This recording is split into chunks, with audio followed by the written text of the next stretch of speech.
más difícil para ustedes, no sé cómo. Bien, la rabia, obviamente, ¿quién no ha tenido alguna experiencia o vivencia en relación a la rabia? Yo he tenido varias veces. Una de ellas, cuando me estaba viniendo por allá, por el quinto anillo, la avenida Alemana, por ahí, hace años ya, de la Católica aquí, como no había almorzado bien unos agachaditos, había esos paquetitos de pollo, me acerqué y me mandé dos, cállense pues. Oye, ustedes charlan y yo charlo, ¿qué vamos a hacer así? Terminé, pagué, y para irme me di la vuelta, y el perro, ¡pum!, me agarró. Y increíblemente, ¿cómo la cosa? Bueno, no dije nada, tampoco no me hizo nada aparentemente, y me subí en mi carrito una cuadra avancé, después se me puse a pensar, mierda, ¿por qué? Porque la verdad no siempre puede ser una herida abierta, porque está en la saliva cuando ven. Volví el perro no hay. Gases. Pregunta a la señora, no, si era de aire, es mucha pregunta, nunca pude encontrar al perro bendito. Entonces, ¿qué prefieres hacer? Yo me arriesgué vacuna. Ahorita vamos a hablar del papá. Otro. Mi hermano tenía en su casa un perrito ahí, varias veces he ido, y el perro, uno le acostumbra bravo. Resulta que el perro mío estaba con bravo. Otra vacuna. La vacuna, hay mucha gente, ¿no ve?, que es antivacuna, pero sin lugar a dudas tiene algunas, ¿cómo se puede decir?, efectos secundarios, si quieres, pero muy rara vez más es el efecto benéfico. Yo me he vacunado 2 veces, gracias a Dios nunca me ha dado. La vacuna produce la famosa puede ocasionar la famosa parálisis del hambre. Imagínense que eso a uno le dé por vacunar, podría estar fregado, ¿no? Pero ¿qué prefieres? Por lo menos con una cosa repito. ¿Preferir morir de rabia o...? Yo me acuerdo cuando estaba internado en Cochabamba en infecciosas, había un caso de rabia. 2 cosas que yo he visto que yo creo que no van a vencer. Uno es la rabia y el otro es el tétano. Es tan triste, ¿no? Por ejemplo, la verdad, la persona está parada, va a verlo ahí, nadie entra, no hay puro. Su tratamiento pura abuela para tenerlo sedado ahí toda la vida. Es una tristeza. Y también tuve la suerte de ver, no sé si ustedes esperaron, lo que se llaman los embrostótomos, produce el tétano. El hombre se arquea así, o la persona se arquea así, incluso dicen que hasta puede fracturar, romper ahí. Oye, qué cosa más horrible. Antes se veía, pero ahora no se ve nada más que gripe. Bueno, entonces la rabia, sin lugar a dudas, no son, miren, por eso en algún momento yo se los he mencionado de que todo lo que hablamos aquí no son cosas que no existen, son cosas que sí existen, están vigentes, no son del otro mundo, son de este mundo y de este departamento. Entonces, por eso siempre le dije también de que ustedes sabiendo SAP 300 serían excelentes médicos, porque de 7 casos que van a atender, de 10 casos, perdón, que van a atender, 7 van a ser relacionados con las enfermedades prevalentes y endémicas. 3 tal vez perdidos, pero 7 sí. Dentro de lo que es el programa de lucha contra la rabia canina, tenemos el objetivo general: reducir la mortalidad por la rabia humana como también por la canina. Esto lo vamos a lograr a través de la intervención de factores de riesgo y promoviendo factores de protección, como cuáles, obviamente la inmunización canina, ¿no? Y desde luego, si te muerde algún perro, es mucho mejor, así sea un perro sano, es mucho mejor hacer la consulta médica correspondiente para garantizar, porque la rabia todavía hasta ahora no tiene cura, ¿no ves? Porque es una enfermedad viral, no tiene. aunque no me crean hasta ahora, como, bueno, no soy tan viejo tampoco, digamos. Pero yo no, cuando estaba en la U, no conocí que era el VIH. No había VIH. Entonces, una enfermedad que no existía en el planeta Tierra de pronto aparece un panteón. Hasta ahora sigo con cierta duda de que hubiera VIH, pero en la realidad existe, ¿no? Entonces son cosas que a veces pasamos nosotros en la historia de nuestra vida. Ustedes, por ejemplo, son más arruinados porque ya en sus 23, 24, 22 años ya han vivido ya una famosa pandemia. Y en cambio ya en la última curva de la vida se sigue conociendo que es una pandemia. Entonces se pueden imaginar qué le va a pasar a ustedes, ni Dios quiera. Que lo imaginen. Entre los objetivos específicos tenemos promocionar la atención sanitaria a la población que está expuesta al riesgo de contraer SARS. Las áreas endémicas increíblemente son los 9 departamentos. No hay aquí que esto es Oruro, no hay rabia, que esto es La Paz, no hay rabia, de Santa Cruz, no hay rabia. Se debe vacunar masivamente a los canes residentes en áreas endémicas y esto es fundamental, ¿no? De que toda persona, hay un dicho, ¿no ve? De la tenencia de las famosas mascotas debe ser de manera responsable. Porque hay gente que dice, ay, me llevo este perrito, 2 días le da de comer y nunca más le da de comer. Pobre animalito, al final de cuentas tiene que salir a buscarse dónde va a sobrevivir, se vuelve caliente. Peores de los gatos, montones de gatos. Oiga, yo no sé para qué la gente quiere tener animalitos si es que no le va a dar la atención necesaria y la alimentación necesaria. Entonces, nosotros mismos somos los culpables de que haya perros, gatos callejeros, que son los principales transmisores de la enfermedad.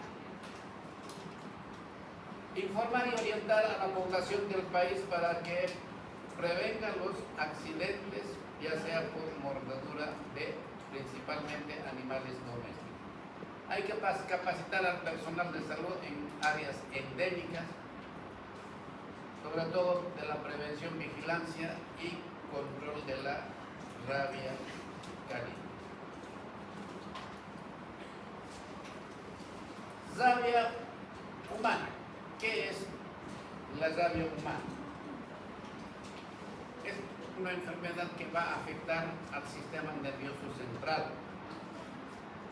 Es una infección, enfermedad infectocontagiosa mortal producida por el virus que penetra a nuestro organismo generalmente a través de la mordedura de un animal rabioso y que se caracteriza fundamentalmente por presentar encefalitis aguda.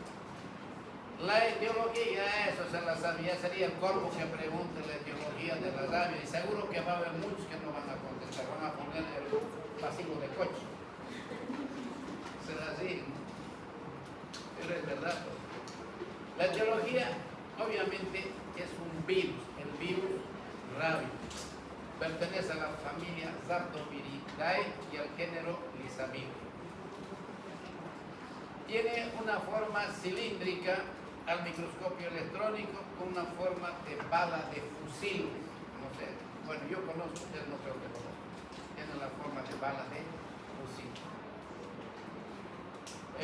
Está constituido por una doble envoltura de fosfolípidos, ácido ribonucleico enrollado en espiral. O sea, en otras palabras, el virus rábico es un virus de ácido ribonucleico, ARN.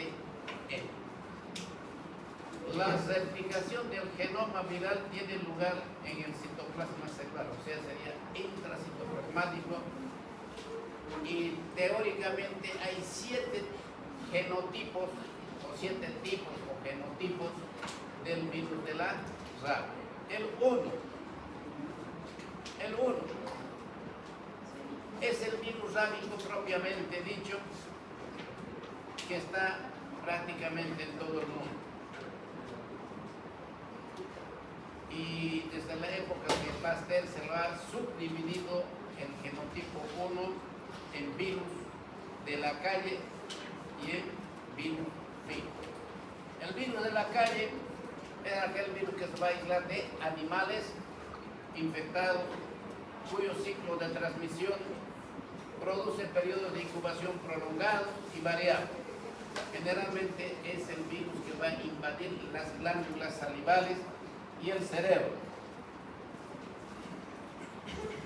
Y se forman los famosos corpúsculos de Neigri. En el virus de la calle hay los corpúsculos de Neigri, que son patognomónicos, que gracias a eso se diagnostica la rabia. El virus fijo es un virus que deriva del anterior, que es una variante de laboratorio con periodo de incubación también más o menos corto y relativamente estable entre 4 y 7 días. La diferencia con el virus de la calle es que el virus fijo no produce corpúsculos de Neigri y pierde la capacidad de invadir las glándulas salivales. Entonces hay esa diferencia. El genotipo 2, entonces el genotipo 1 hay el virus de la calle y el virus fijo. El genotipo 2 se llama virus del Lagos Bato, originalmente aislado de murciélagos en Nigeria, poco nada nos importa. El 3, el virus Mocola, aislado de la musaraña en Nigeria. Yo siempre me pregunto y digo, pobre negrito, ¿por qué todos los males más grandes provienen de África? En serio. Y durante tanto tiempo se los ha esclavizado, nunca fueron seres humanos, siempre fueron considerados como humanos. De verdad. El 4, homenaje aislado de un humano en Sudáfrica. El 5, el lisavirus, que se aisló de un murciélago europeo aislado en un caso humano en Rusia. El genotipo 6, virus lisavirus, es el 2 de murciélago europeo aislado en un caso humano en Finlandia. El genotipo 7 es el nuevo virus aislado de murciélago en Australia. Ciclo de transmisión de la rabia. Los ciclos de transmisión de la rabia en el país tenemos el ciclo urbano.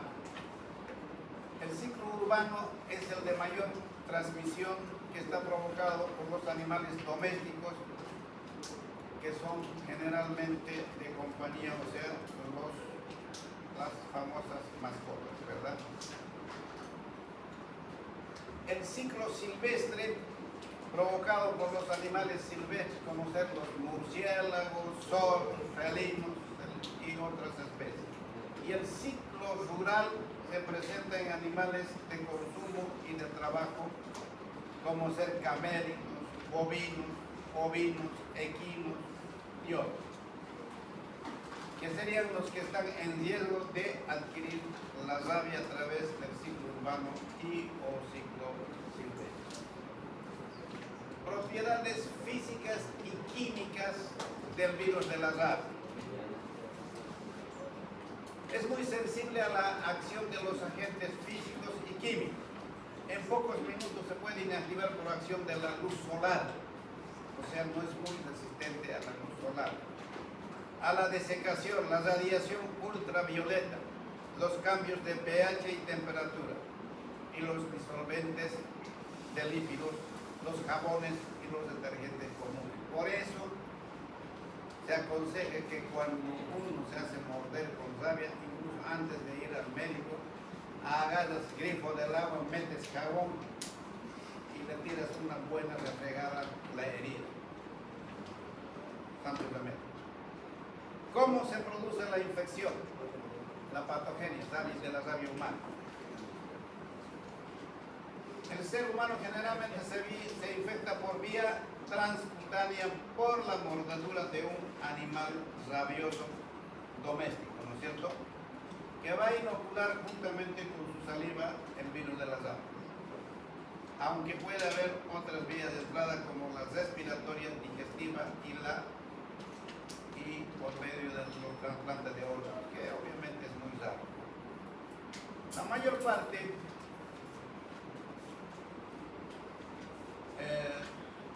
depende de la exposición a este virus, que se va a realizar por medio de la mordedura de un animal infectado.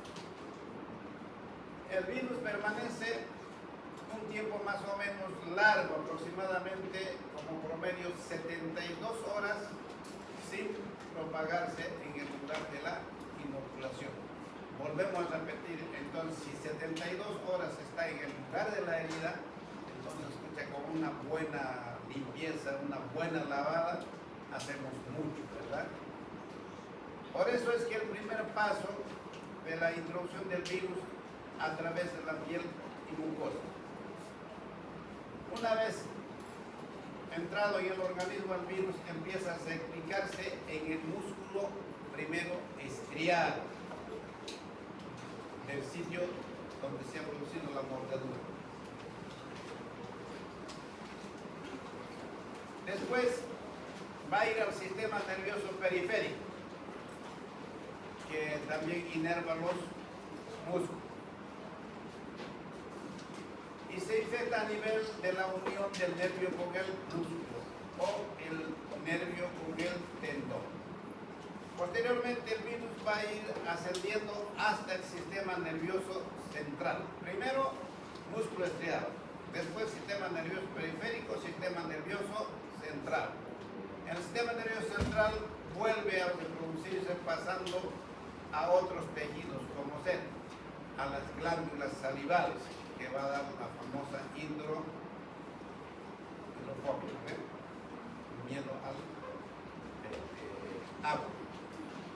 A la médula suprarrenal, al riñón, al pulmón, al hígado, al músculo esquelético, a la piel y al corazón.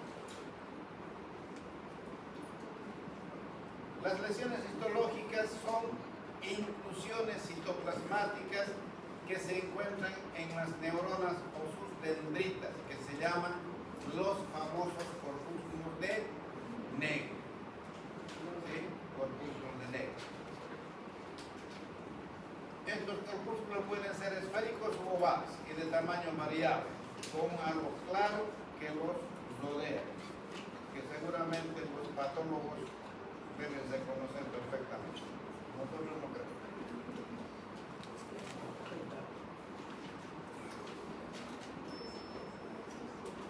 Si no hay corpúsculos de Negri en las neuronas del sistema nervioso central, no invalida el diagnóstico clínico de rabia, aunque es patognomónico, que si se pilla es rabia, pero si no se pilla tampoco quiere decir que no es rabia, ¿verdad?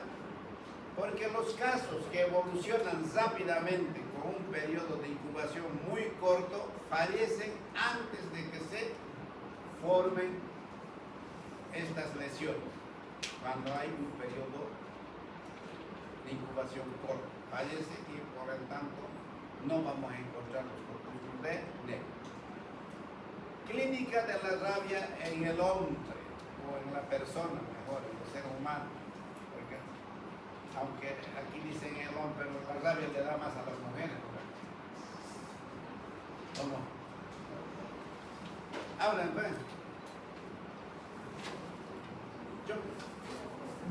¿Es verdad que la rabia le da más a la mujer?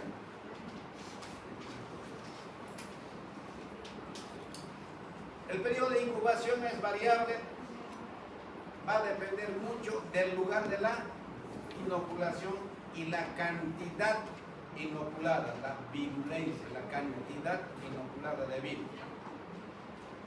Si el punto de contacto ha sido la cabeza, eso es importante saber en la rabia, queridos. Si ha sido la mordedura, la herida en la cabeza, en el cuello, miembros superiores, el periodo de incubación será mucho más breve, por lo que el virus alcanzará más rápido la región del sistema nervioso central y lógicamente con una evolución mucho más acelerada. Por eso la vacuna también se aplica de acuerdo al lugar de Estamos los dos. A partir del sistema nervioso central, el virus migra hacia otros tejidos, pero sobre todo hacia las glándulas salivales, sobre todo a la salival, de donde es excretado juntamente con la saliva. Por eso, esa vez que a mí me tiró la pellizcada, me acordé y me dio miedo, porque imagínense la baba del perro ahí, ¿no? Entonces es más de cuidado. El periodo de incubación de la rabia no hemos dicho hasta ahora porque es bastante variable, pero se dice que es de 3 a 8 semanas. La ubicación estaría en relación, o la ubicación estaría con relación a la distancia del encéfalo y la cepa de virus inocular.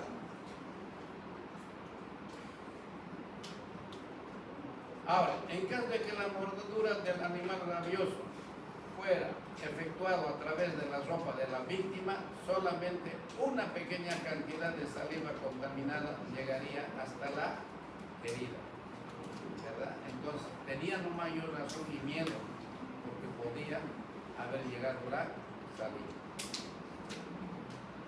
Solamente una pequeña cantidad de saliva contaminada, entonces, volviendo a repetir, llegaría hasta la herida.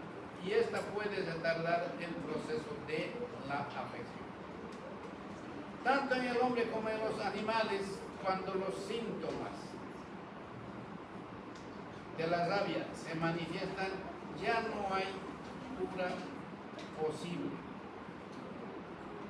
Cuando la persona ya está con rabia, ya no hay cura posible, ¿no es cierto? Va a morir sí o sí. La muerte es inevitable. Por eso es que se aconseja que todo tratamiento debe ser hecho durante el periodo de incubación, cuando el paciente aún no presenta síntomas ni manifestaciones clínicas. Entonces usted se preguntará, ¿y cómo voy a saber si me voy a vacunar, me voy a poner suero, porque si voy a esperar que vengan los síntomas, aquí estamos diciendo que ya no hay solución, va a morir sí o sí? Entonces, ¿cómo la hago?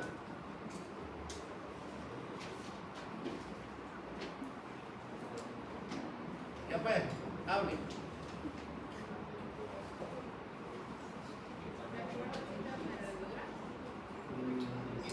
Sí, pero ¿cómo puedes saber? Por ejemplo, ya mordido un perro, ¿no ven? Entonces tú no sabes si ese perro es rabioso o no es rabioso. Entonces habría que ir a indagar ese mismo día si ese perro está sano o está enfermo. O sea, tal vez si tiene dueño, obviamente ir a pedirle carnet de vacunación. Ahora, si es perro callejero, no voy a esperar que empiece a tener rabia yo, sino sinceramente está indicado la vacunación. Eso es importante. Ustedes conocen el herpes zóster. El zóster, no el herpes simple, no el besado de Sam.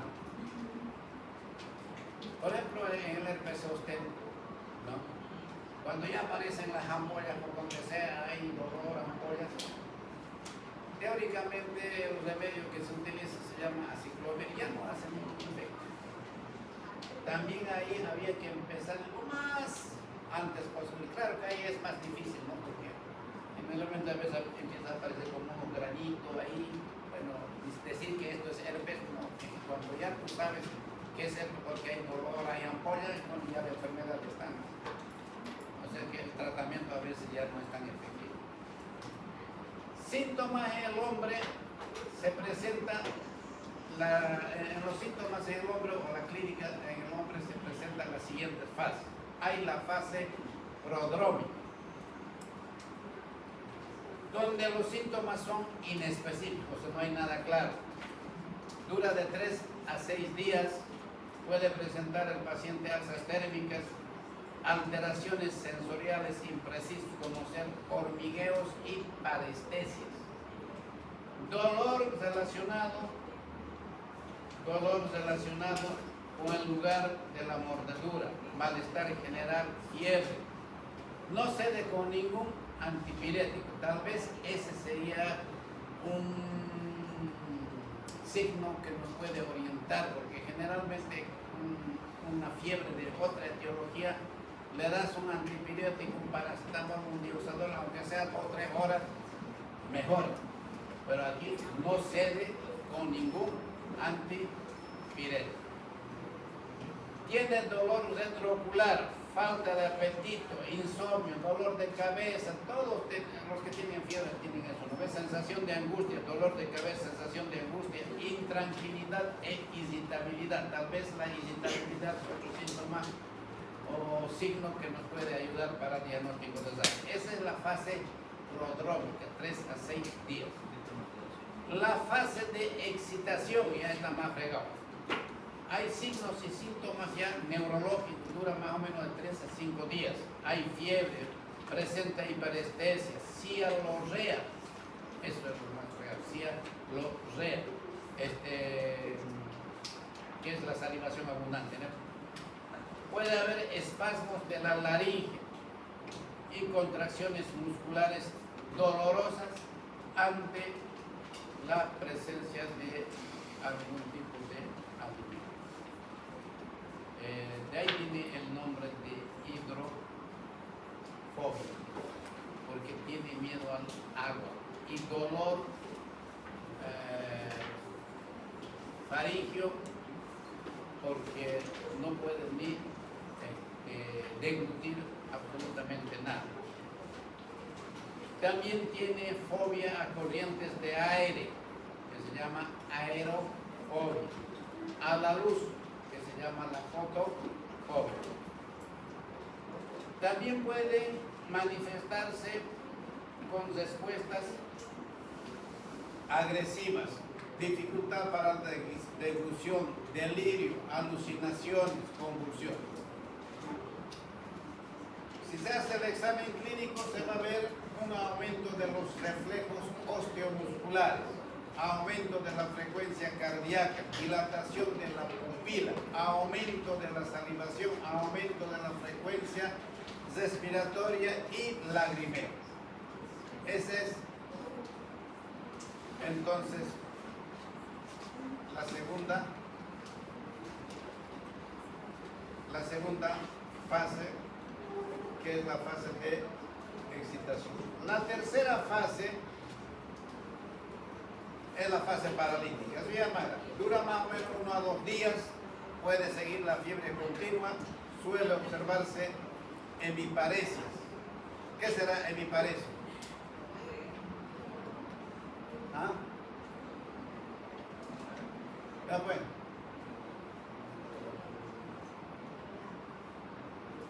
Sensación de hormigón en la mitad del cuerpo, ¿no? Hemiparesia. Parálisis flácida. Coma y muerte. Diagnóstico. Diagnóstico puede ser de tipo clínico a través de los signos y síntomas que acabamos de mencionar. Lógicamente tendría que haber lesiones producidas por mordedura de perro u otro animal que puede ser sospechoso de rabia. Examen de líquido cefalorraquídeo. Presión normal o puede ser levemente alterada o moderadamente alterada. La glucosa puede ser normal o ligeramente disminuida. Las proteínas aumentadas, células, linfocitos aumentados, anticuerpos muy aumentados. En el electroencefalograma hay ondas lentas en áreas frontales bilaterales muy amplias. La anatomía patológica, eso es lo más bueno. Hay muerte neuronal y dentro de las neuronas se encuentran los famosos corpúsculos de negro, que son focos inflamatorios y celulares.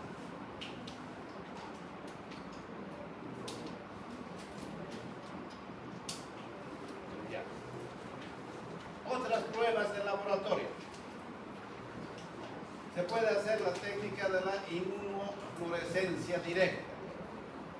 que utiliza el reactivo conjugado antisábico conformado por un anticuerpo específico antivirus de la rabia marcado con el fluorocromo isotiocianato,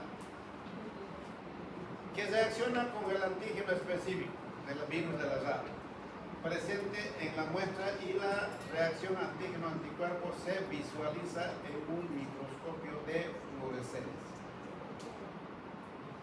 Reacción de la polimerasa en cadena, que es el PCR.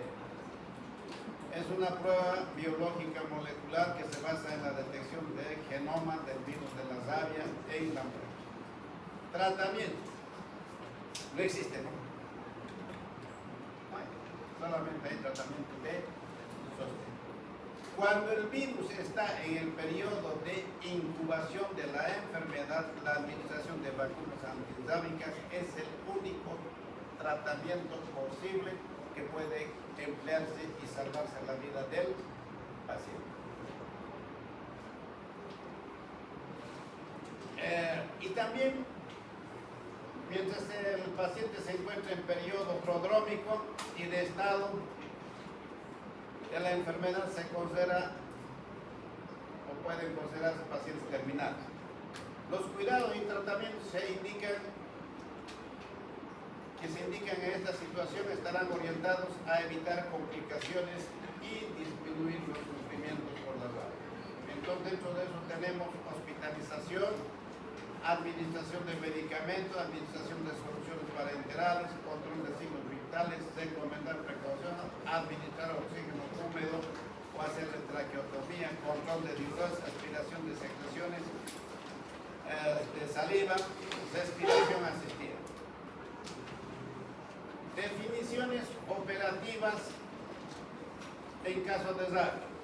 La persona expuesta a riesgo de desarrollar un cuadro clínico de rabia va a ser aquella persona con mordedura o lamedura de mucosas o heridas profundas por un perro o gato, que no se pueda realizar la observación. Muerto o desaparecido. También puede ser la persona mordido por animales silvestres. Eso es entonces una persona expuesta a riesgo de desarrollar un cuadro clínico de rabia. Caso sospechoso. Va a ser la persona enferma que presenta un cuadro clínico neurológico compatible con rabia. Antecedente de exposición a infección por el virus rabia. Caso confirmado va a ser aquella persona en la que se demuestra la presencia del virus rábico a través del diagnóstico laboratorial. Notificación. La rabia es de notificación inmediata y obligatoria por el médico o por el medio más rápido. Lógicamente al nivel inmediato superior. Si estamos en un centro de salud, a la gerencia del centro, la gerencia del centro, a los CEDES, el centro del ministerio. Hasta ahí es todo lo relacionado con la rabia, pero la rabia humana. De aquí para adelante la rabia canina, rabia en los animales domésticos, principalmente los perros y los gatos. En relación a la definición de la rabia canina y de gatos, podemos decir que es una enfermedad igualmente infecto-contagiosa que afecta a todos los animales mamíferos de sangre caliente y que se transmite por mordedura, arañazo o lamedura. El perro generalmente se va a contagiar por mordedura de otro animal que está enfermo con rabia.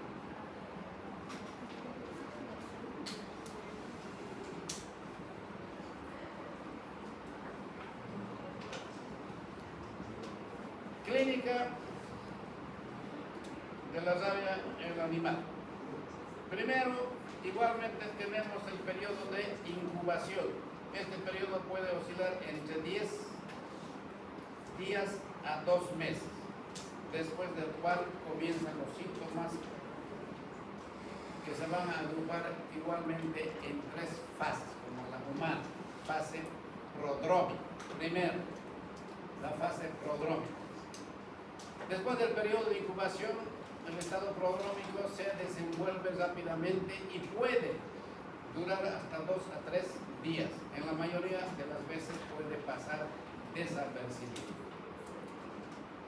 Puede haber cambios en la conducta del animal, de un estado de irritabilidad, principalmente intolerancia a otro, apatía, letargia. Eso es cierto. Tara sabe muy bien que el perro, como dicen, es un animal tan fiel y tan cariñoso que cuando llega su dueño, así lo patea el dueño, pero él siempre le está lamiendo y le está moviendo la colita. Y que cuando tú llegas, tu perro, pucha, ni te mira. Oiga, no hay aquí que debe estar bravo, por eso no me mira. A una persona uno va, debe estar enojado, algo la pasa, por eso no me mira. No, el perro no tiene ese comportamiento. Entonces, eso es un signo que nos ayuda a pensar de que podría estar. Y que sin motivo esté empezando a ser irritable, enojarse, querer morder, peor, ¿no? El perro, la verdad, yo creo que debe ser el animal más tolerante. Puedes matarlo pegándole a palo, pero jamás te va a hacer daño. Si sos su dueño, obviamente. Si no sos su dueño, claro, se defiende, ¿no? Pero si sos su dueño. Bueno, entonces, otra cosita importante es el decaimiento, pérdida de apetito. Nadie, ni nosotros. Normalmente comemos, sabemos cómo comemos, y de pronto no quieres comer, tú mismo ya dices, caramba, ¿qué me pasa? No tengo apetito. Algo pasa, ¿no ven? Cambios persistentes y frecuentes de posición. Se rasca el sitio de la mordedura. Se oculta en los lugares oscuros, no quiere estar a la luz. Tiene dificultad para beber líquidos, la hidrofobia. Fase agresiva. Aquí es más sensible ante cualquier estímulo provocado o no provocado. Escapa de la casa y suele andar errando. Es otro detalle del perro. El perro jamás se pierde. Muy raro debe ser que se pierda, pero no se pierde. Siempre vuelve a su casa. En este caso, escapa de la casa y suele andar errante, sin rumbo, alejándose a distancias considerables, atacando a otros animales o personas. La mayoría de los casos de rabia en perros y gatos desarrollan como la famosa rabia agresiva.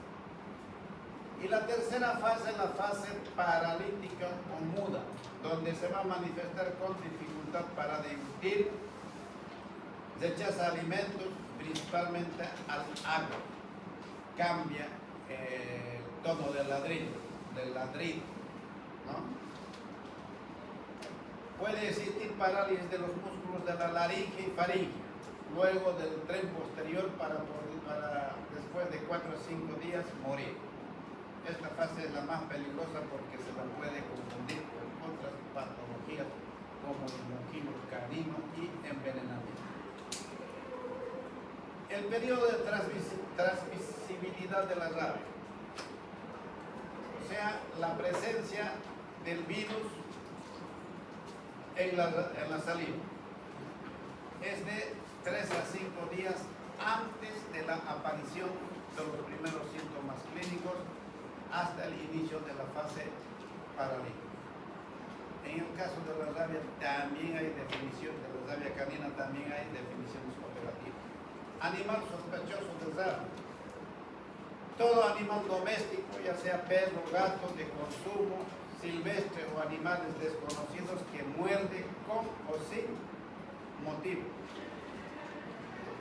Y muestra cambios de conducta, salivación, incoordinación muscular, parálisis y muerte. Caso confirmado de rabia, todo animal, ya sea perro o gato,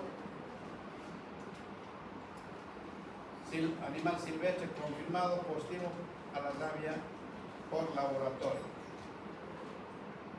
La notificación es obligatoria e inmediata al Programa Nacional de Zoonosis o al responsable departamental de zoonosis del centro. ¿Qué medidas debemos tener con la rabia? Primero, la educación, que es lo más importante, ¿no? A todo el mundo debemos enseñar de que la rabia no tiene cura, pero si acude oportunamente al centro de salud, no hay absolutamente ningún problema. Debemos incentivar a la participación activa de las comunidades y también las campañas de vacunación. No debería haber ni perritos ni gatitos callejeros, ni uno.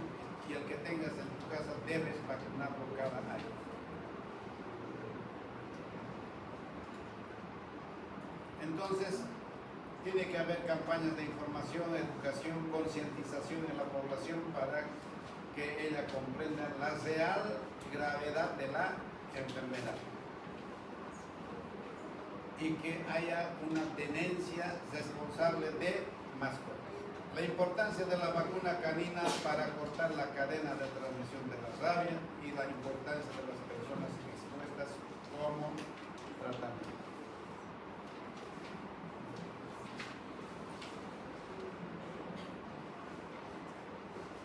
Las actividades educativas van a involucrar lo siguiente, las actividades educativas.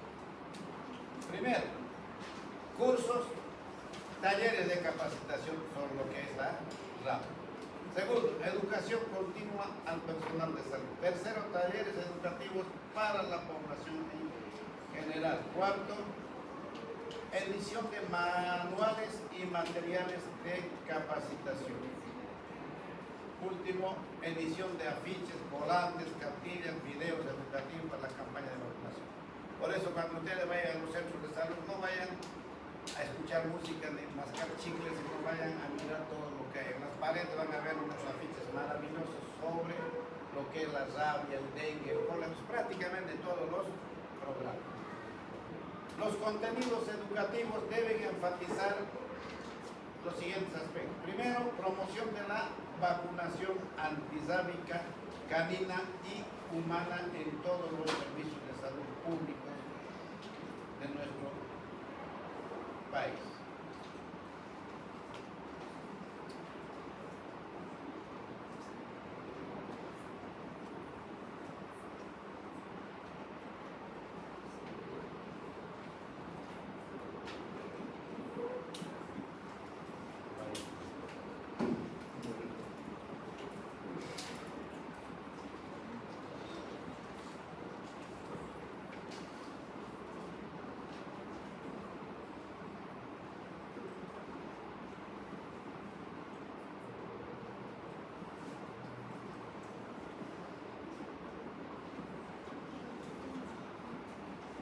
Entonces, los contenidos educativos deben contener los siguientes aspectos. Primero, promoción de la vacunación antirrábica canina y humana.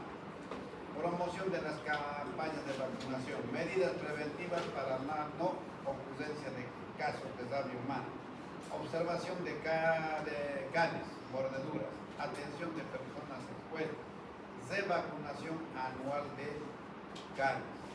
Tenencia responsable de canes, no tenencia de animales silvestres.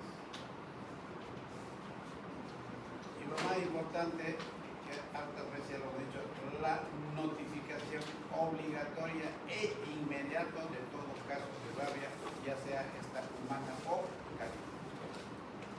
Vigilancia y control epidemiológico. Notificación de casos sospechosos, control de focos que comprenden las medidas preventivas realizadas en un área expuesta a la infección viral.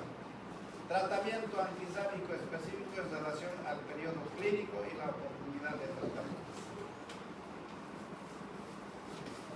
El periodo A también se llama temprana. En el periodo B de inseguridad el tratamiento se inicia tardíamente.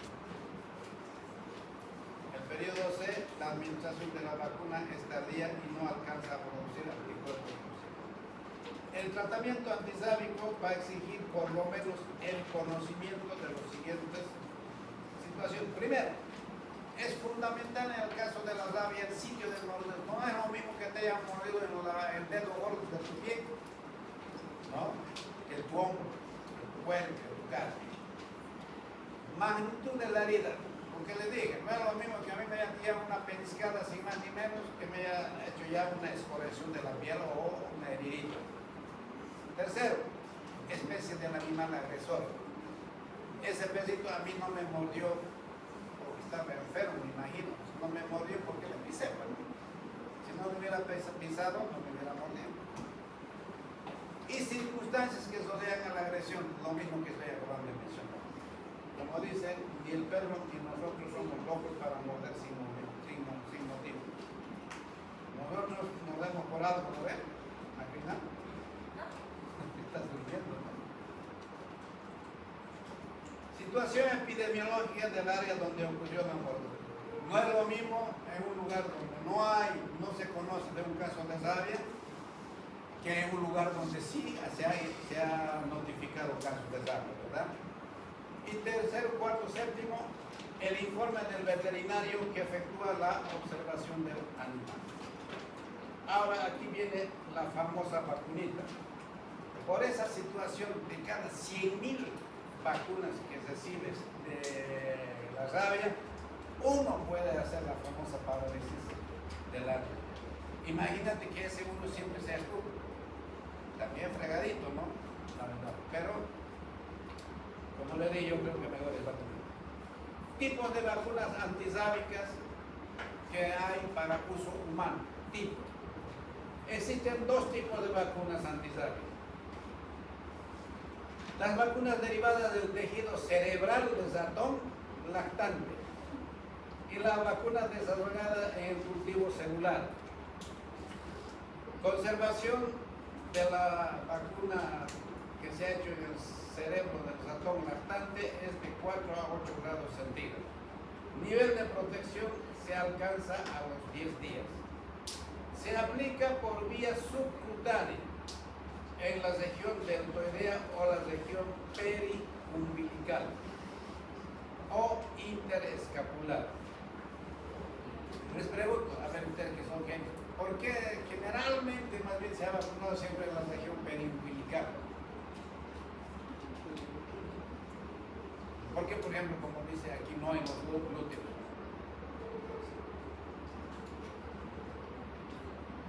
Simple lógico, choque, nada. Tejera. A ver ese novio, escucha, ya lo ha convencido, mira, yo 10 minutos es suficiente para mí. Tú ya estás charlando más de 1 hora y media y la tipa pareciera que no se ha mosqueado, pero bien, oye. Mira para la chocanechada. Se ve que no le estás garganteando bien, oye. Te voy a decir una cosa, no hay mujer difícil, sino es mujer mal charlada. Así que, ¿cómo es? ¿Por qué? ¿Ah? Por la temperatura, pues, niños. En la nalga hay más irrigación, hay más temperatura, entonces teóricamente podría inactivar, digamos, a la vacuna, ¿no? En cambio, la región periumbilical es mucho más tranquila. Bueno, es lo mismo, ¿no? Por lo menos deben saber. ¿Por qué los testículos en los machos del reino animal siempre están colgando? Oye, que ustedes son mal pensados. También por la temperatura, ¿no? Porque si fuera como los ovarios dentro del abdomen o el pelvis, entonces se supone que los espermatozoides mueren. Por eso todos los animales lo tienen bien ventilado. Así que los que quieren tener hijos, por favor no utilicen calzoncillos muy apretaditos para que ventilen. Ay, esto es eso.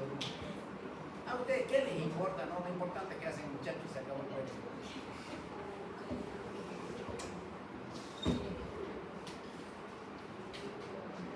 tengo miedo hasta de orinar, oye, porque cuando orino hasta el suelo se hincha.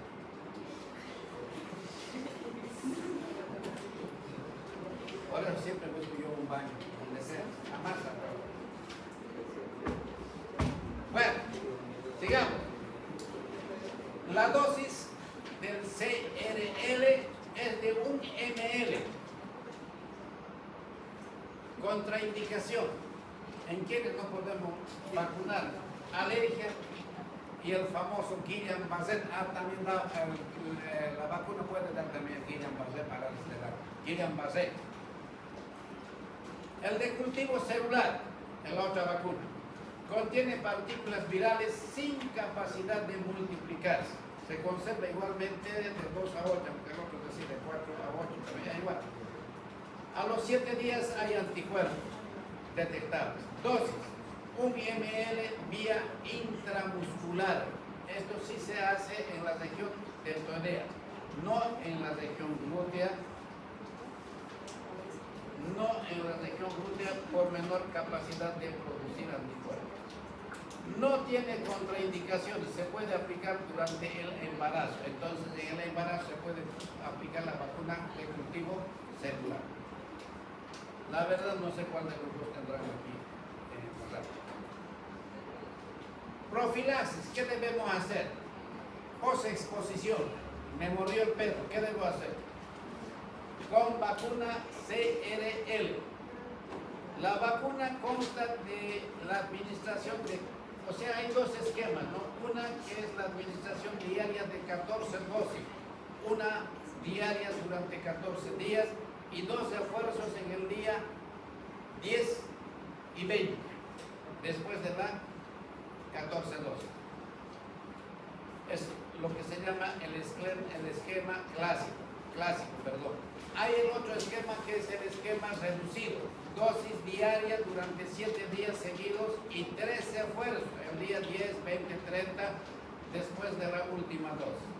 Reacciones adversas de las vacunas: dolor en el sitio de administración, prurito, eritema, edema, hiperestesia, pápula, tipo urticaria, sistémica, síndrome, eso es, no se van a olvidar, el síndrome de Guillain-Barré y la parálisis ascendente de Lande, encefalitis perivascular.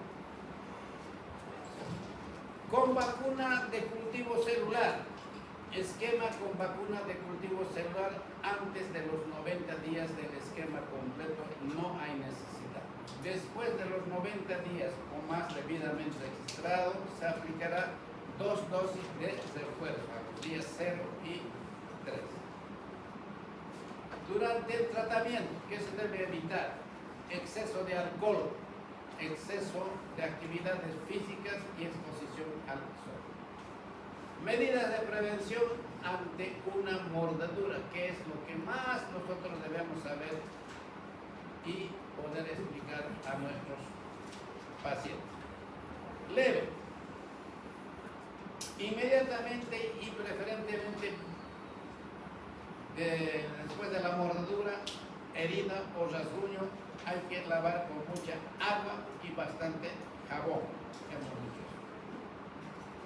Por ningún motivo no se debe matar al perro, mordedor obviamente, sino hay que observarlo durante 14 días. Yo siempre decía durante 10 días nomás. Después de la mordedura lo más importante es observar ya, así mejor digamos, 14 días.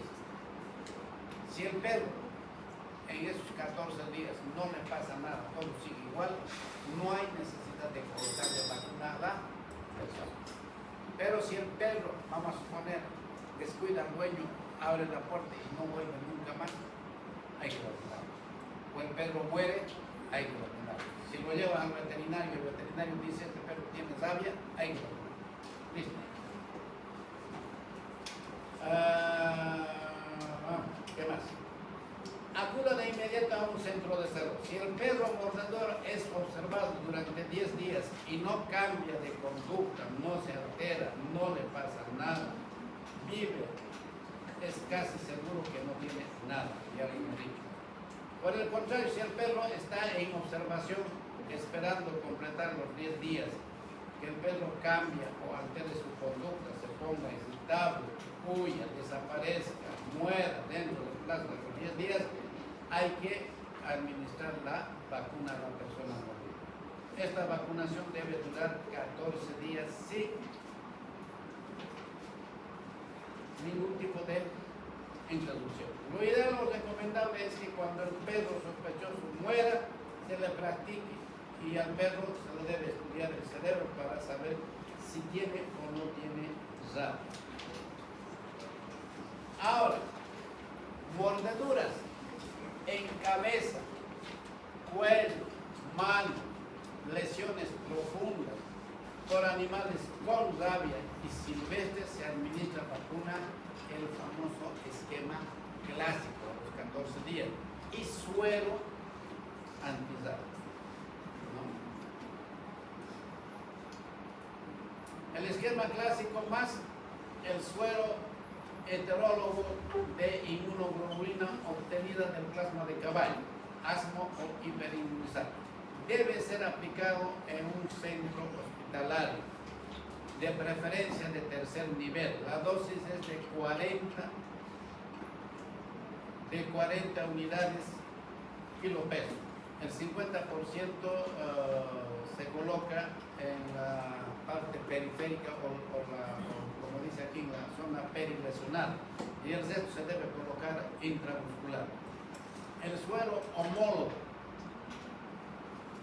que es de inmunoglobulina antisábica de origen humano, dosis de 20 unidades internacionales por kilo peso corporal. Eso es una dosis única. Se recomienda siempre el uso de suero con la vacuna.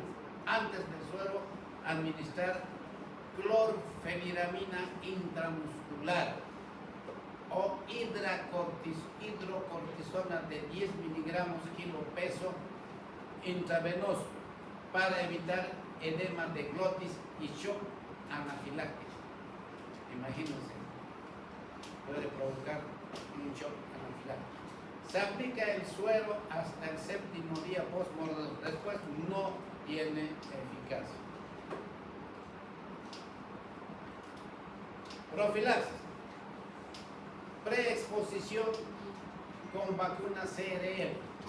Personas con riesgo ocupacional, administrar 3 dosis, los días 7, 28 y día 9. ¿Cómo se debe organizar un preparativo de vacunación? Se prepara a la comunidad a través de la información y educación y un buen plan de comunicación. Se prepara y capacita a las brigadas de vacunación, las mismas que están conformadas por diferentes personas. Ustedes, por ejemplo, generalmente están participando de esas campañas porque los quieren como registradores, los quieren como agarradores de los perros, etc. Entonces, generalmente cada equipo debe estar formado por 3 personas, 2 que vacunan y una que registra, calculando vacunar no más de 200 canes por brigada o por jornada de 6 horas. Se prepara oportunamente todo el material necesario, por ejemplo, la vacuna antisábica canina, jeringas de 2 cc, agujas, termos pequeños con hielo para mantener la vacuna a 4 grados centígrados y no congelar. No exponer al sol la vacuna antisábica, bozal para el perro, cintillos de vacunación de colores, planilla de registro de animales vacunados, carnet de vacunación, alcohol y algodón, recipiente con antiséptico para desinfección de los. Muestras de origen humano, en el supuesto caso que uno quisiera saber, hacer un análisis de un caso sospechoso de SARS humano. Antemortem, antes de que muera. Tienen baja sensibilidad en el diagnóstico mediante la técnica de la inmunofluorescencia directa.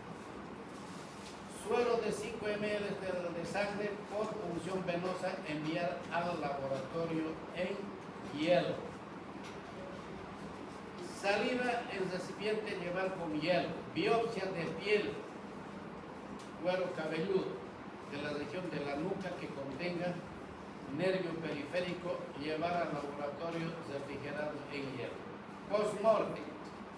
En el post-mortem, las muestras tienen alta sensibilidad en el diagnóstico en la técnica de la inmunofluorescencia. Necropsia de cerebro. Sacar un fragmento de la corteza cerebral, cerebelo y las astas de Amón en un recipiente y enviar al laboratorio en hielo. Contraindicaciones para el envío de muestras. Perdón, condiciones, no, condiciones para el envío de muestras. La mejor medida es evitar el contagio con el virus, y para ello se debe mantenerse alejado de los animales, sobre todo si se conoce que se encuentran o no están vacunados. En caso de tener mascotas, hay que seguir las normas sanitarias vacunando profundamente a todos los animales de la casa, y en caso de ser una persona con mayor riesgo de tener contacto con el virus de la rabia, veterinario,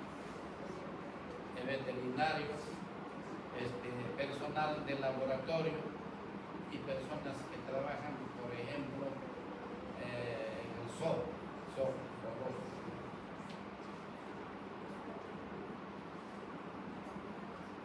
Listo.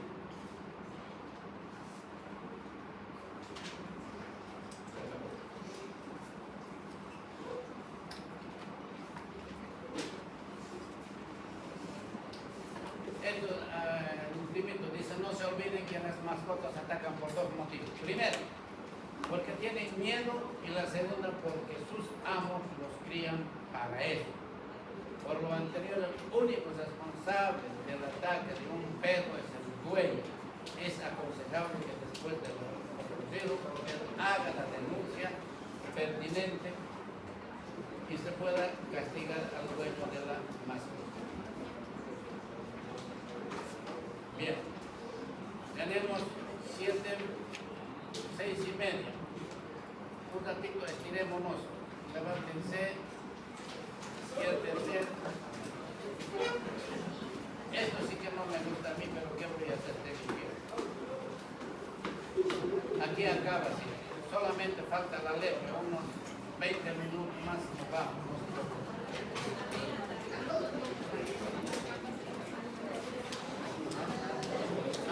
Gracias.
Esto más te tirado, lo vemos en verano.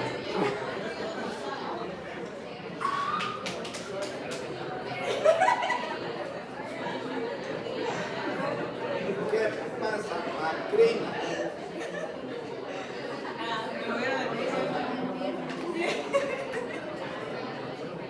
¿Sabía que lo sacaron a polvo? ¿Ah? ¿Sabía que lo sacaron a polvo? No te entendí. ¿Sabía que lo sacaron a polvo? No, no sacaron algo. Ya no miro, o sea, la mierda. Y implementada. ¿Y por qué por ser tiempo de invitar y por qué para poner otro invitado? Ahora no vale, me pasó nada. Oye, pero ¿por qué?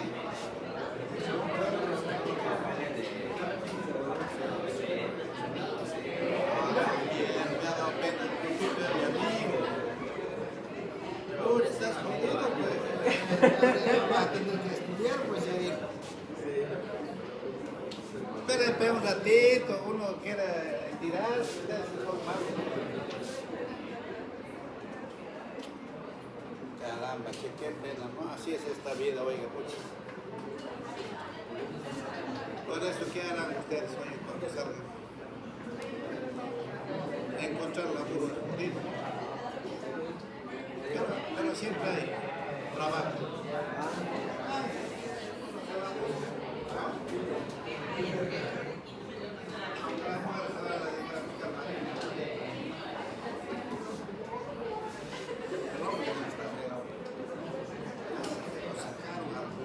¿Qué se llama la doctora?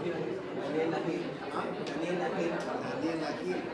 Tiene 16. ¿Cuál es su compañera de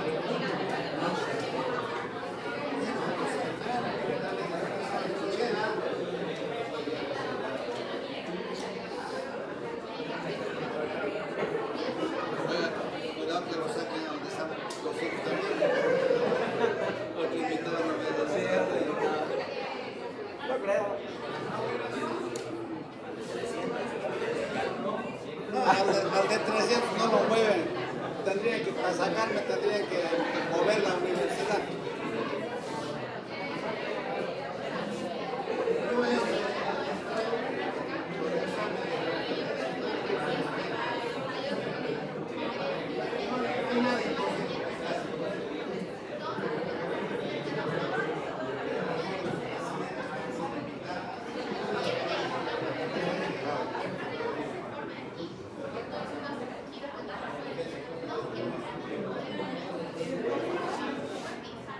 Por la vía legal. Sí que la conocía nada. Por periódico. Sí.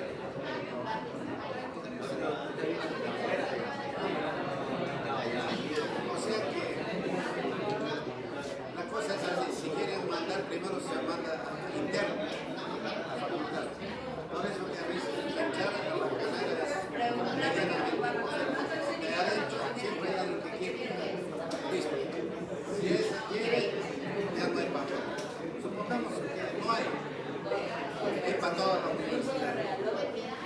Supongamos que toda la universidad no hay. Recién es afuera. Ahí sí ya es afuera. Publican en periódicos. En ese periódico de Mario Villa. Ahora no conociendo nada. Así que no te ilusiones que lo van a sacar a pesar 300. Y te haría huelga para que saquen.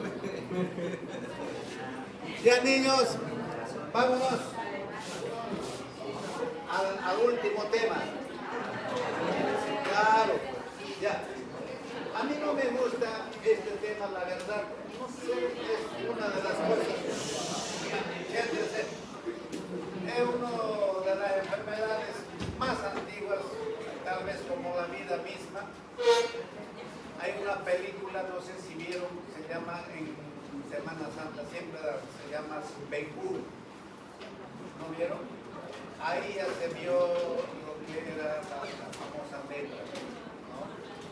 Entonces es una enfermedad realmente horrible. Bueno, vamos a hablar entonces rapidito de lo que es el famoso lepra. Esto ya tiene todas las actualizaciones en relación a todo lo que se ha visto en lepra. Por eso los textos anteriores tienen muchas cosas que no están aquí. Un poquito de historia dice. Ahora solamente se remonta a la antigüedad, por eso yo le digo, solo Dios sabe cuándo hubo la vida. El conocimiento científico del germen se inicia a mediados del siglo pasado, o sea, del siglo XX, ¿no? Constituyendo una de las primeras identificaciones. El que logró identificar al bacilo de Hansen es justamente Hansen en Noruega en 1673, cuyo agente etiológico es el Mycobacterium leprae, ¿no ven? El bacilo de Hansen también.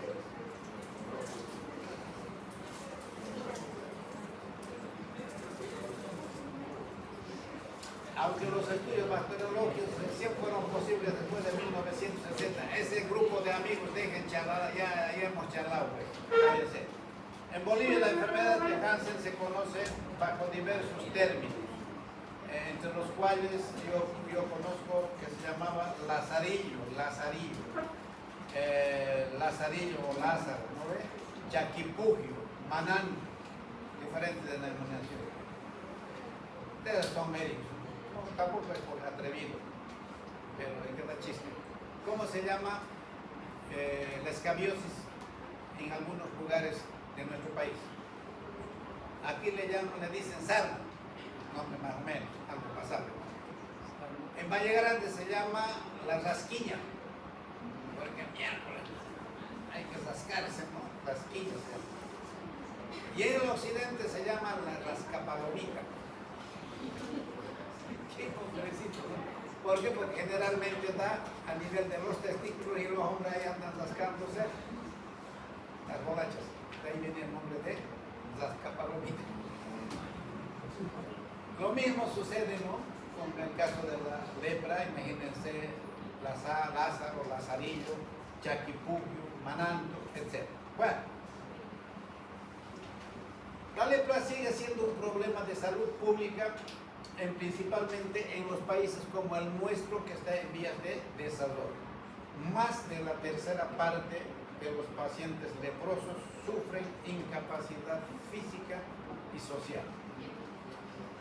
También es considerada como gran parte de nuestra gente como una enfermedad que es maldición de Dios. Algunos le dicen brujería, que se debe a la brujería.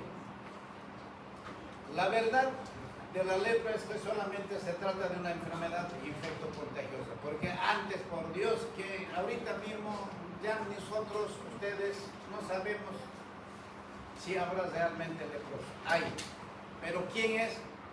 Nunca lo hemos visto. Puede estar aquí entre nosotros uno, no pasa nada. ¿Qué es por demás? Pero si supiéramos, yo creo que es terrible, ¿no? La lepra fue introducida en América del Sur por los inmigrantes africanos. ¿Cuándo no va a ser África, verdad? Franceses, portugueses y españoles que se fueron a ir a su picnic en en África, y de ahí han venido aquí y han traído la lepra. Solo Chile permaneció libre de la transmisión de la lepra en aquellos entonces, como es el siglo XVI.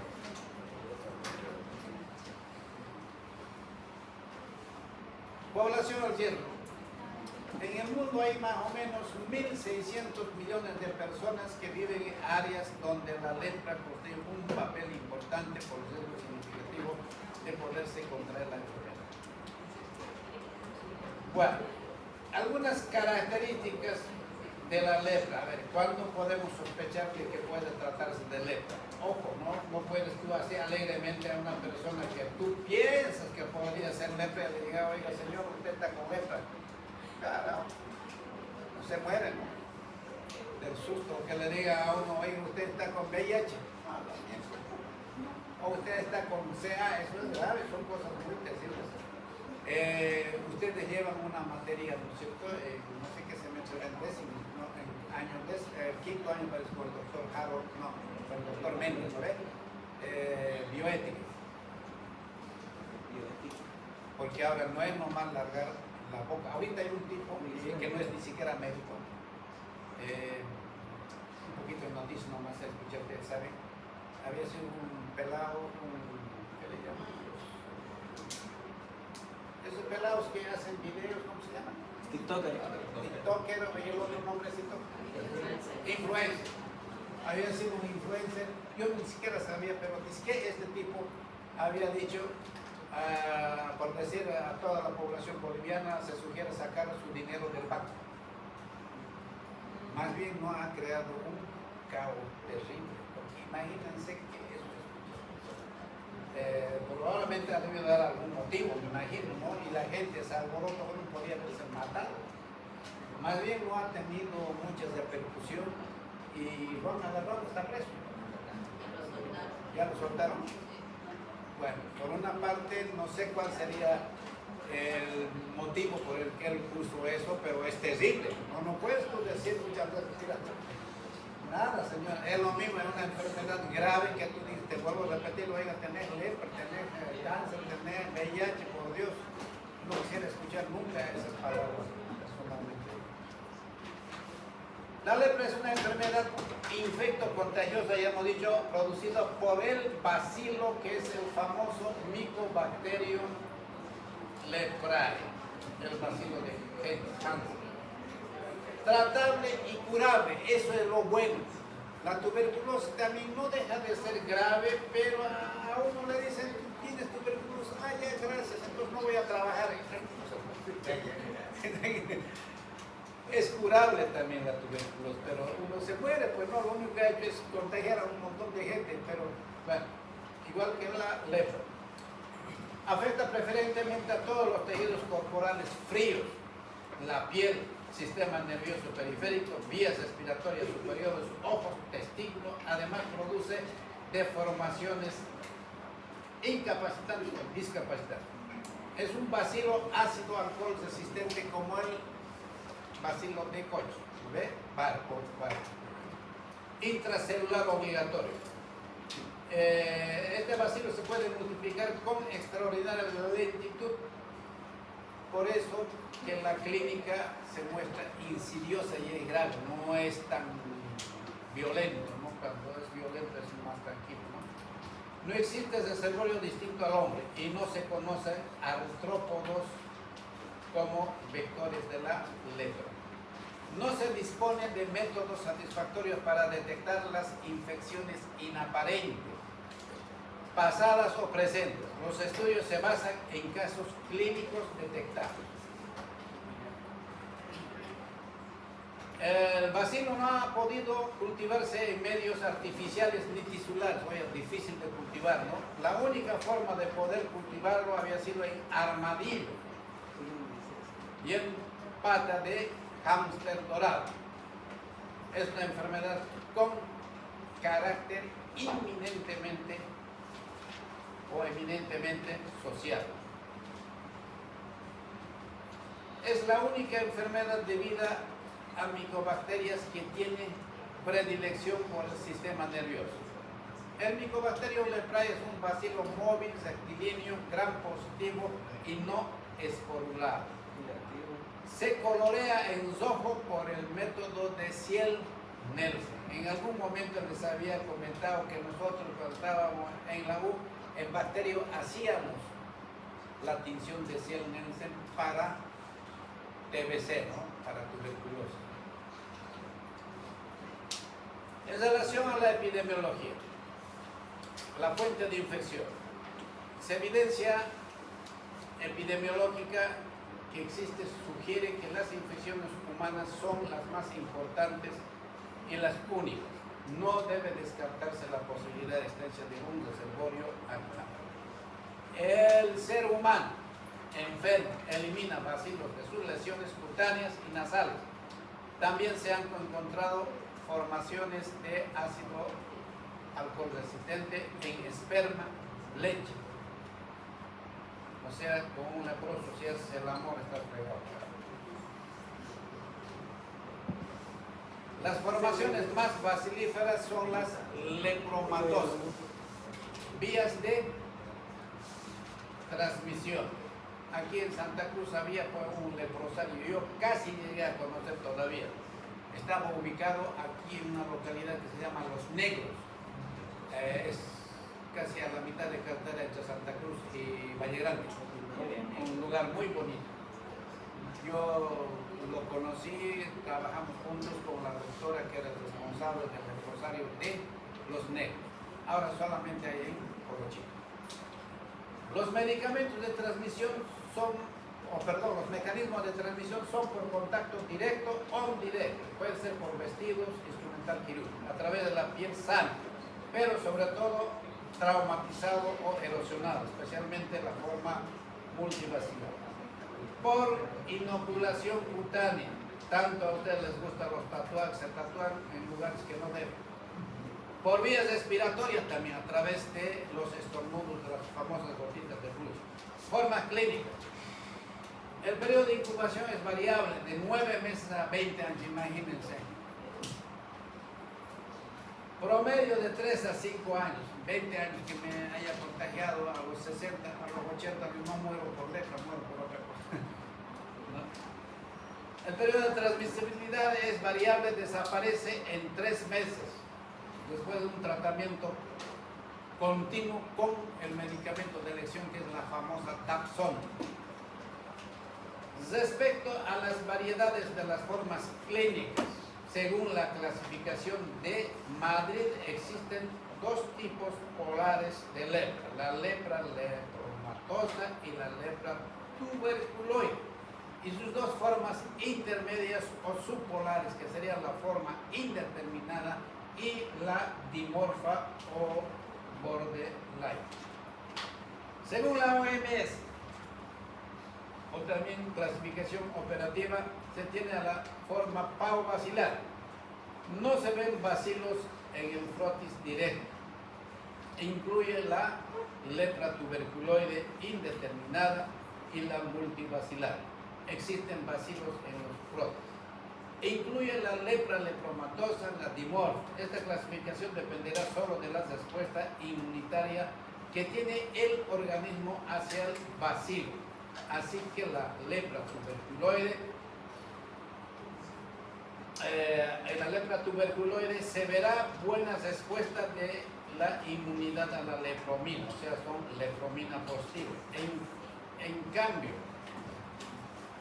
cambio, en la lepra lepromatosa es anérgica, o sea, lepromina negativa.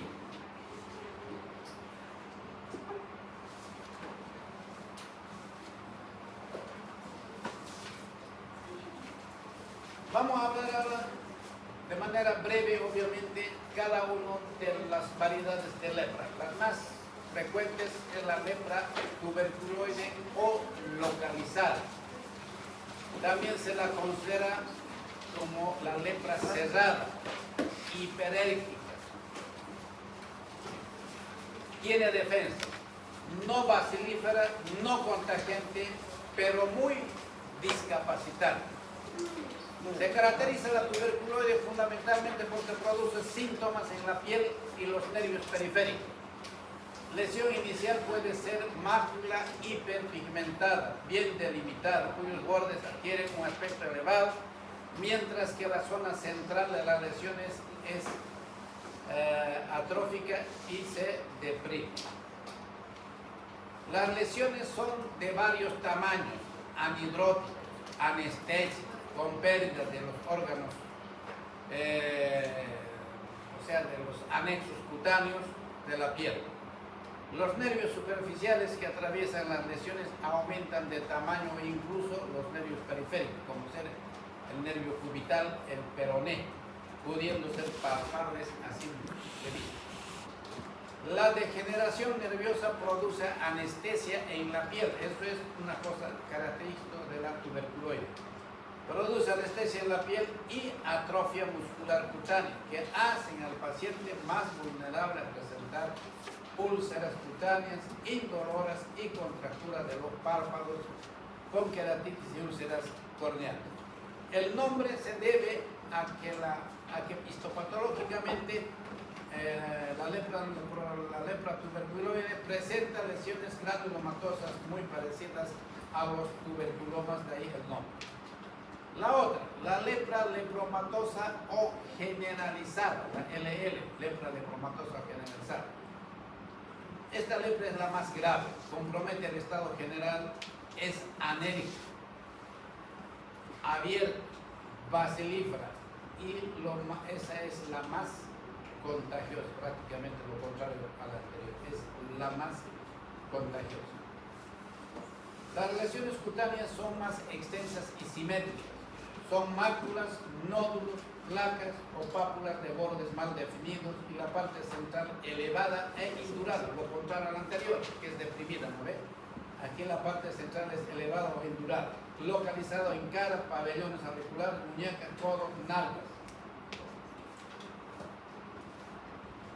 En estadios avanzados, la piel de la cara y frente presenta engrosamiento y arrugamiento, lo que le da el aspecto de la famosa facies leonina. Y los pabellones auriculares aumentan de tamaño con aspecto de pedúnculo.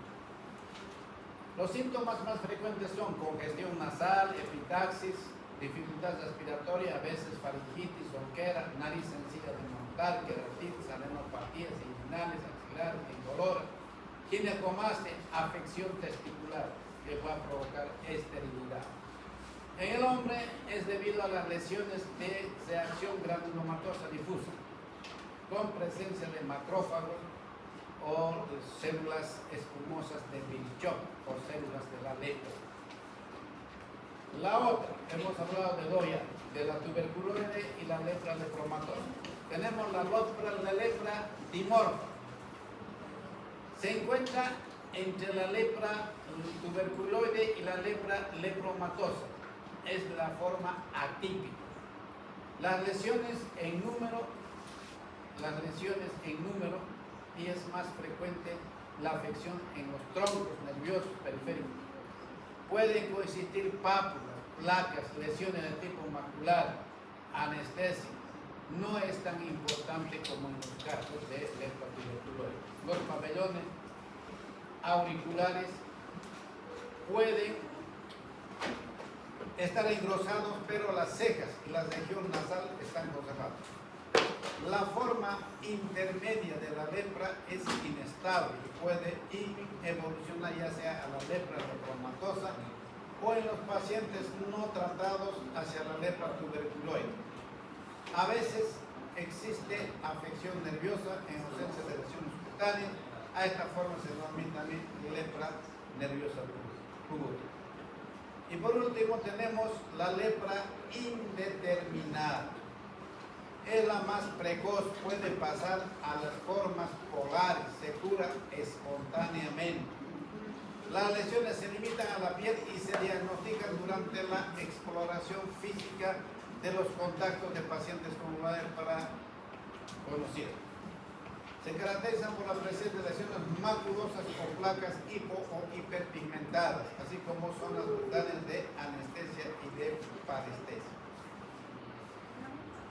Estas lesiones pueden desaparecer espontáneamente en 1 o 2 años. Siempre se debe recomendar iniciar tratamiento específico. El diagnóstico de la lepra se va a basar fundamentalmente en 4 parámetros, que es lo más importante que ustedes deben aprender. Primero, el examen clínico. Segundo, examen bacteriológico. Tercero, examen histopatológico. Cuarto, examen inmunológico. El clínico. El clínico estaría fundamentalmente relacionado con lo siguiente. Hacer una historia clínica en la que conste el momento en que aparecieron las primeras lesiones, así como el lugar donde lo hicieron y la naturaleza tanto de la piel como de los nervios. Deben ser registrados los tratamientos previos, así como la historia familiar, incluyendo información sobre posibles fuentes de infección. La exploración ha de hacerse con buena iluminación, preferiblemente oblicua. Desnudar al paciente y examinar la totalidad de la superficie cutánea. Prestar atención en las zonas donde ocurren las lesiones en la cara, orejas, nalgas, espalda, caras laterales de las extremidades. En el examen dermatológico hay que buscar lesiones como ser infiltración, manchas, máculas, edematosas, hiperpigmentadas, pápulas, placas, nódulos, nefroma, que es un nódulo visible de la lepra, hiperkeratosis, registrando emaciaciones musculares, debilidad, parálisis, deformaciones, úlceras tróficas, incluyendo la presencia o ausencia de eritema. También hay que explorar los principales troncos nerviosos, su tamaño y su consistencia, notar el dolor de la palpación auricular, facial, cubital, mediano, radial, etc. La pérdida de la sensibilidad, sobre todo en partes distales de los miembros, anestesia, puede ser al tacto suave, al dolor o al calor o al frío. Se explora mediante un suave roce con un papel fino o una pluma.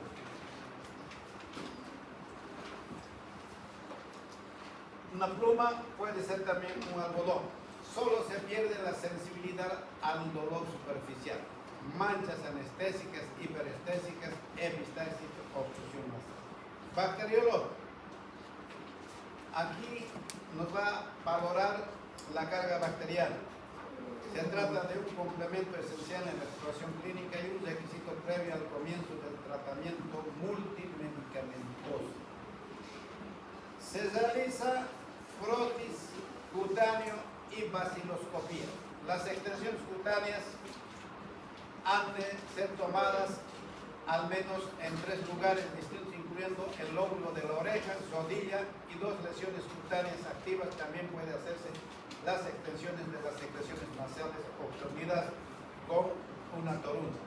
Se tendrá que observar la presencia de los PAR, bacilo alcohol resistente, y la valoración de su número y aspecto morfológico. Recuento vacilar debe hacerse mediante la escala logarítmica de Zipler. También había que hacer investigaciones de rutina como ser hemograma, análisis de orina, búsqueda de VAR en escultura. El examen histopatológico solo se debe realizar en casos donde el diagnóstico sigue siendo dudoso. Es un recurso adicional para el diagnóstico y clasificación, como por ejemplo en el caso de la lepra indeterminada. Después se puede hacer la biopsia, que se utiliza 2 técnicas asépticas y la incisión y el sacabocado. En la lepra tuberculoide se debe tomar muestras del borde de la lesión. En la lepra lepromatosa, los nódulos, placas y áreas induradas. Para encontrar el VAR suele ser necesario una meticulosa búsqueda en varios cortes seriales. El examen inmunológico. El más conocido es las pruebas serológicas, buscar la presencia de inmunoglobulina contra la lepra. Pruebas cutáneas de la lepromina, es igual que el PPD, ¿no? No es una prueba diagnóstico de lepra, sin embargo puede ser útil para clasificar pronósticos de los enfermos una vez que se ha establecido el diagnóstico. Fue descrita por Mitsuda en 1912 y consiste en la inyección intradérmica de una preparación de tejido leproso emulsionado y tratado con o en autoclave. Se estandariza según su contenido la lepra Mycobacterium leprae muerto.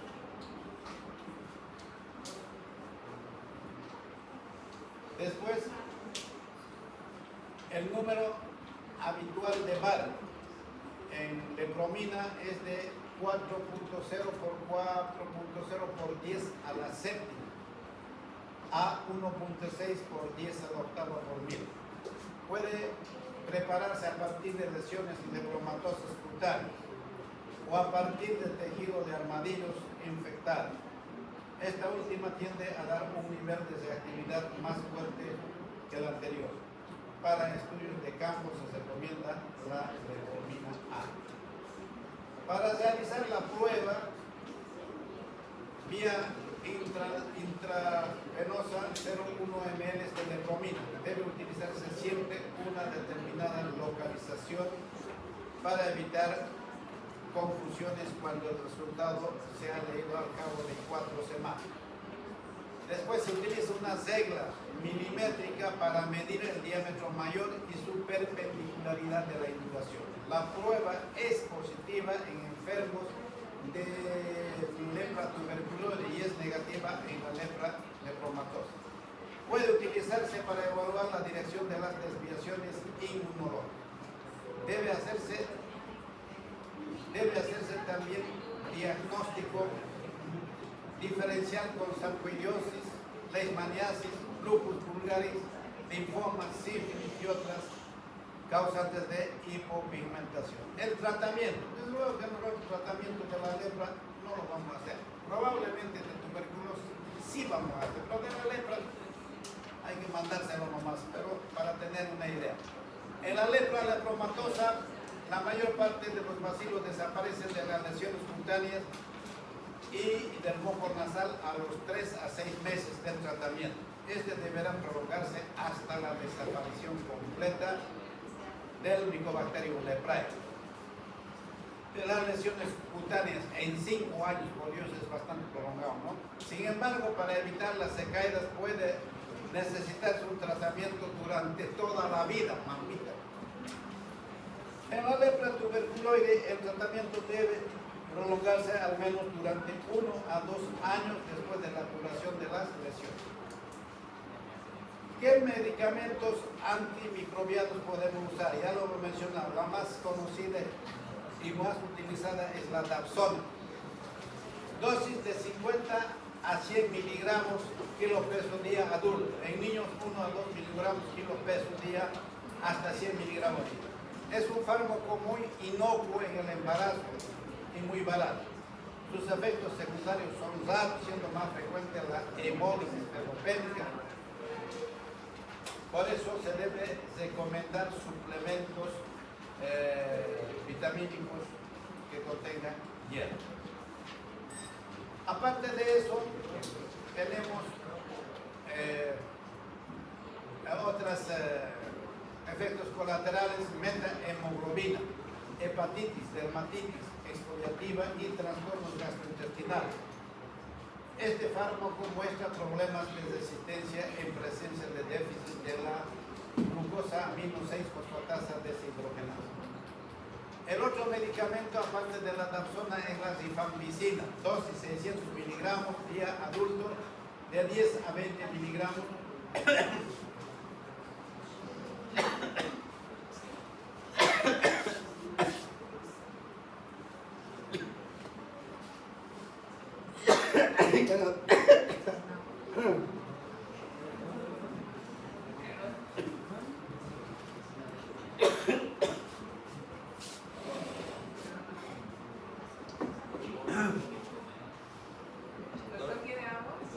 No, tranquilo.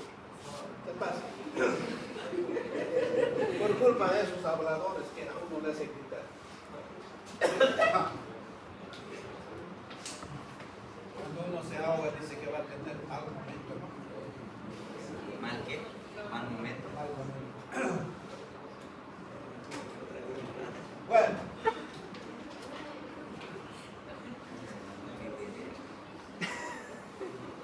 Eso ya lo saben por tuberculosis, ¿no? Lo que produce la rifampicina es la coloración naranja de la orina, saliva, lágrimas. Por eso es bueno indicarle eso al paciente.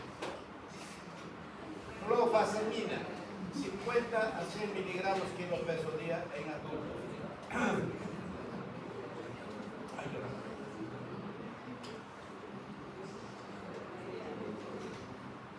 El tratamiento multivacilar debe consistir en una administración de 3 fármacos, lo mínimo: dapsona, rifampicina y clofazimina.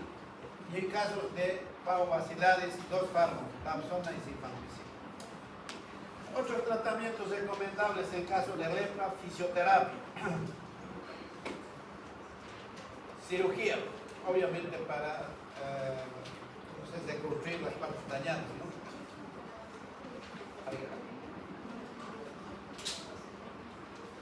Programa de lepra.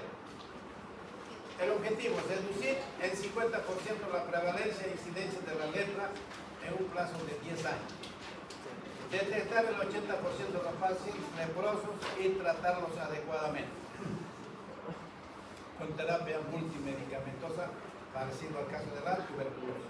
Organizar el tratamiento regular con regímenes multimedicamentosos.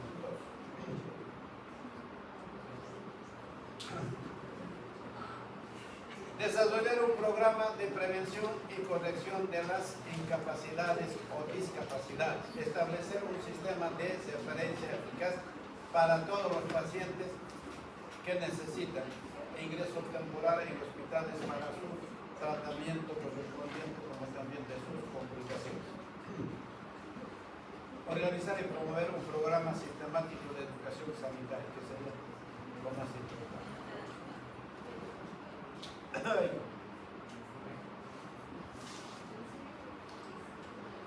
Metas.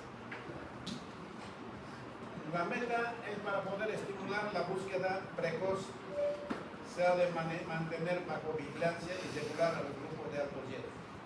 Se mantendrá un 95% de los pacientes registrados en tratamiento por un régimen multimedicamentoso eficaz. Se enseñará a todos los pacientes la forma de cuidar sus manos y sus pies. Se pondrá en práctica un sistema eficaz de vigilancia para el seguimiento de los pacientes. Se organizará un programa sistemático y continuo de educación sanitaria en los primeros 2 años. Se integrará o se reintegrará a la comunidad mediante un proceso de rehabilitación domiciliaria al 50% de los pacientes con incapacidad o minusvalía. Actividades. Búsqueda de casos. Se debe intensificar la búsqueda de casos en todas las áreas. Se dará prioridad a la identificación de los pacientes multivacilares con mayor potencial de transmisión de la enfermedad. Diagnóstico y clasificación.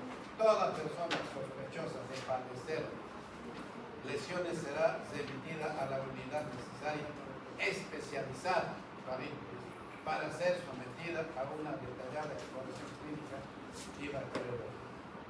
Tratamiento también mencionado. Deformidades, seguimiento de los pacientes. Pacientes pavovacilares. Se hará un examen clínico y bacteriológico antes de comenzar el tratamiento y otra vez antes de haber terminado. Pacientes multivacilares, antes de iniciar el tratamiento y de forma anual hasta que el índice bacteriano sea igual a 0. Se harán exploraciones clínicas y estudios bacteriológicos. Contactos. ¿Qué vamos a hacer con los contactos de los pacientes que tienen lepra? Se hará un censo de todos los contactos y estas personas serán examinadas una vez al año de forma siguiente. Se mantendrá la vigilancia de los contactos domiciliarios de los pacientes multivacilares durante un periodo mínimo de 5 años después de la finalización del tratamiento. Imagínense. Se mantendrá la vigilancia de los contactos domiciliarios de los pacientes pavovacilares durante un periodo de tiempo 2 años mínimo. Sistema de información. Todas las unidades de salud mantendrán los siguientes registros e informes durante la realización del programa. Ficha de tratamiento, registros de vigilancia, informe individual y otros registros. Con intervalos periódicos se remitirán a la dirección del distrito los siguientes informes. Informe mensual antes del 5º día de cada mes, informe trimestral antes de 10 días de abril a julio, octubre, enero. Informe anual antes de 15 días del año siguiente.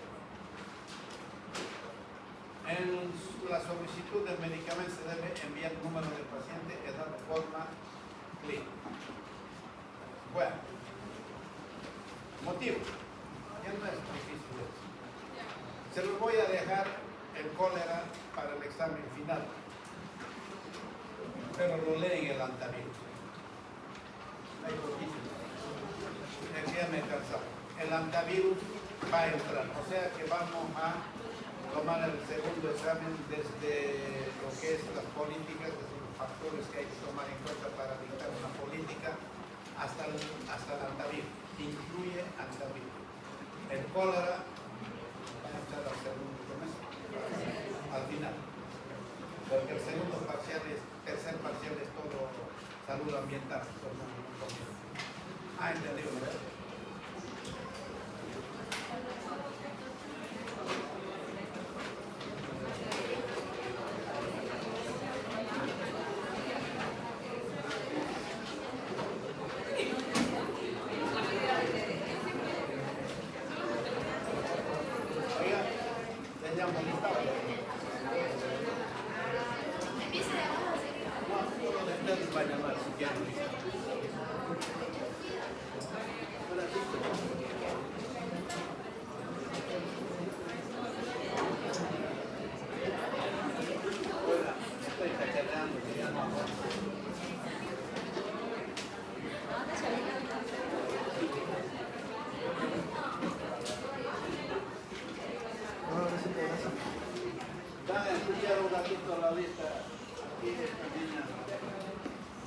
Bella les va a llamar la lista.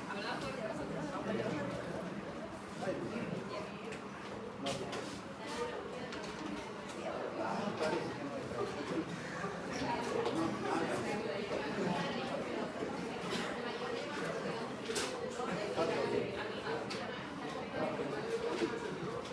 no está presente.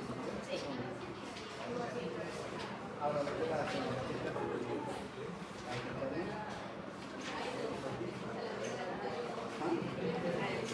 ya, digamos, espera un cachito.